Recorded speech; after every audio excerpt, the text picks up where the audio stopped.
আসসালামু আলাইকুম everyone, welcome to my another blog. তো আজকে আমরা চলে আসলাম পুরান ঢাকার সবচাইতে ফেমাস স্থান সেই আহসান মঞ্জিল। আহসান মঞ্জিলের সমস্ত ইনফরমেশন জানতে শেষ পর্যন্ত আমাদের সাথেই থাকুন। আহসান মঞ্জিল পুরান ঢাকার ইসলামপুরে বুড়িগঙ্গা নদীর তীরে অবস্থিত। আহসান মঞ্জিলের সাথে জড়িয়ে রয়েছে ঢাকার শত বছরের পুরনো ইতিহাস। ঢাকার পুরনো স্থাপনাগুলোর মধ্যে অন্যতম শ্রেষ্ঠ স্থাপত্য হিসেবে বিবেচনা করা হয় আহসান মঞ্জিলকে।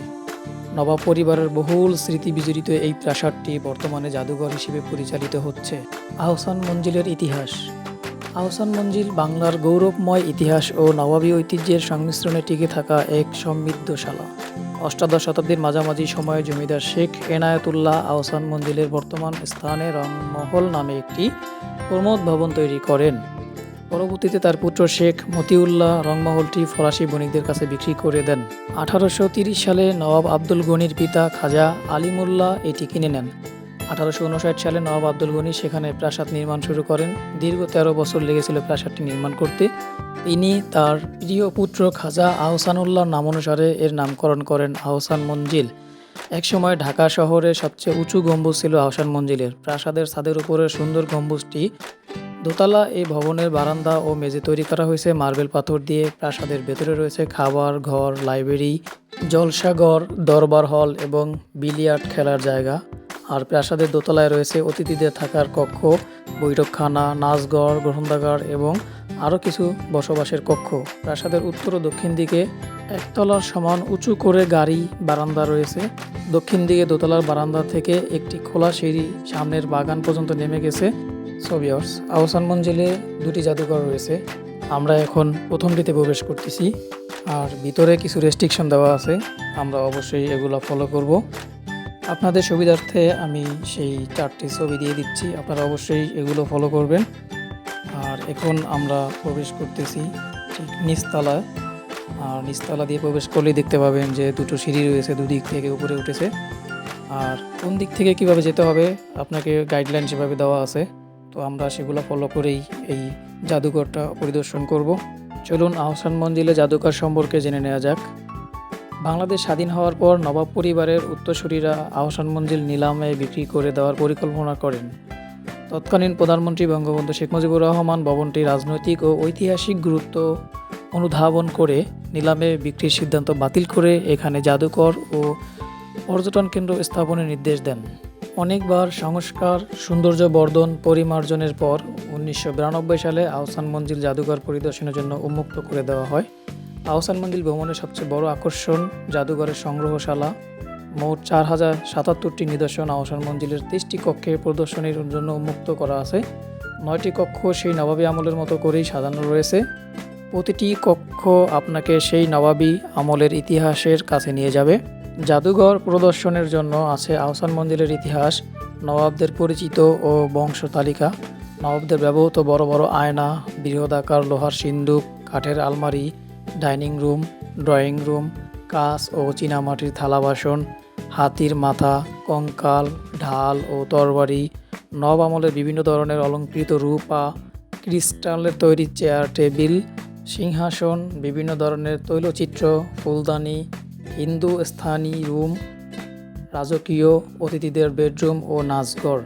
আরও আছে সমসাময়িক কালের বিখ্যাত ব্যক্তিদের প্রতিকৃতি ও নবাবদের বিভিন্ন সমাজসেবামূলক কাজের নিদর্শন। এতক্ষণ আমরা জাদুঘরের নিচতলা ঘুরে দেখলাম, এখন যাচ্ছি উপরের তলায়। উপরের তলা তো ঠিক এরকম অনেক নিদর্শন রয়েছে।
প্রথম জাদুঘরটিতে প্রবেশ পথ হচ্ছে এই ভবনের ঠিক পিছন দিক থেকে। তো সেখান থেকে নিচতলা এবং দোতলা ঘুরে বের হওয়ার রাস্তা হচ্ছে এটি। এই দেখতেই পাচ্ছেন যে সামনের সিঁড়িটি, এখান দিয়ে বের হতে হয়। আহসান মঞ্জিলকে ঢাকা শহরের প্রথম ইট পাথরের তৈরি স্থাপত্য নিদর্শন হিসাবে মনে করা হয়। আর তৎকালীন নবাবদের হাতে এই ভবনেই প্রথম বৈদ্যুতিক বাতি জ্বলে ওঠে। আহসান মঞ্জিলের স্থাপত্য শৈলী পশ্চিমাদেরও সমানভাবে আকর্ষণ করে। লর্ড কার্জন ঢাকায় আসলে এই ভবনেই থাকতেন বলে প্রমাণ পাওয়া যায়। 19 শতকের মাঝামাঝি থেকে প্রায় 100 বছর পর্যন্ত এই প্রাসাদটি বাংলার একটি প্রধান রাজনৈতিক কেন্দ্র ছিল। 1906 খ্রিস্টাব্দে এখানে এক অনুষ্ঠিত বৈঠকে মুসলিম লীগ প্রতিষ্ঠার সিদ্ধান্ত হয়। প্রথম জাদুঘরটি ঘোরা শেষ করে এখন আমরা প্রবেশ করতেছি ঠিক তার পাশেই দ্বিতীয় জাদুঘরটি, আর এটা হচ্ছে সেই প্রবেশ পথ। তো ঢোকার পথে প্রথমেই আপনাদের সামনে পড়বে এই দৃশ্যটি। তো নিচতলাতে প্রত্যেকটা রুমেই তালা মারা আছে, আর এখানে হয়তো দেখার মতো তেমন কিছুই নেই। সেই ক্ষেত্রে আমরা এখন যাব দোতলাতে, আর দোতলার সিঁড়ি এই হাতের ডান পাশেই রয়েছে।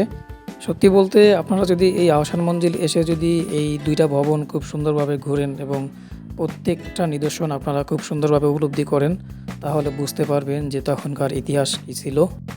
এই হচ্ছে দোতলার দৃশ্য। তো আমরা এখন ভিতরে প্রবেশ করব।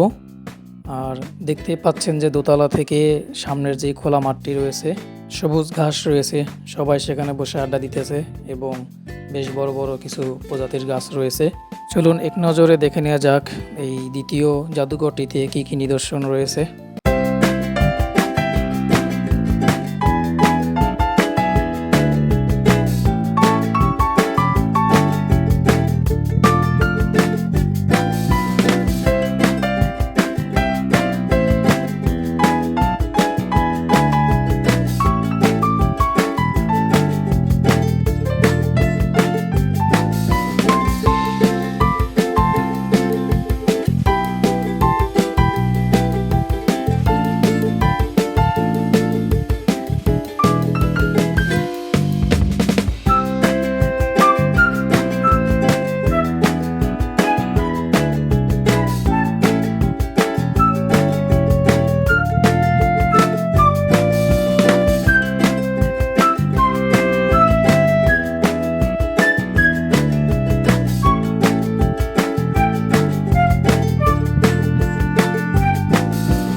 চলুন জেনে নেওয়া যাক আহসান মঞ্জিলের টিকিট মূল্য।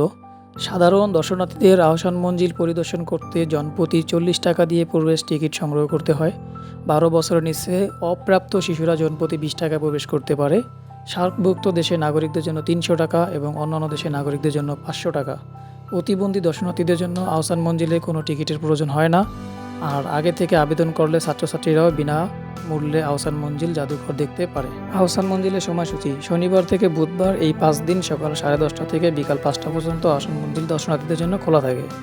আর শুক্রবার বিকাল 3টা থেকে রাত 8টা পর্যন্ত আহসান মঞ্জিল পরিদর্শন করা যায়। প্রতি বৃহস্পতিবার এবং অন্যান্য সরকারি ছুটির দিনে আহসান মঞ্জিল জাদুঘর সম্পূর্ণভাবে বন্ধ থাকে। নির্ধারিত সময় শেষ, তাই সবাই এখন বের হয়ে যাচ্ছে।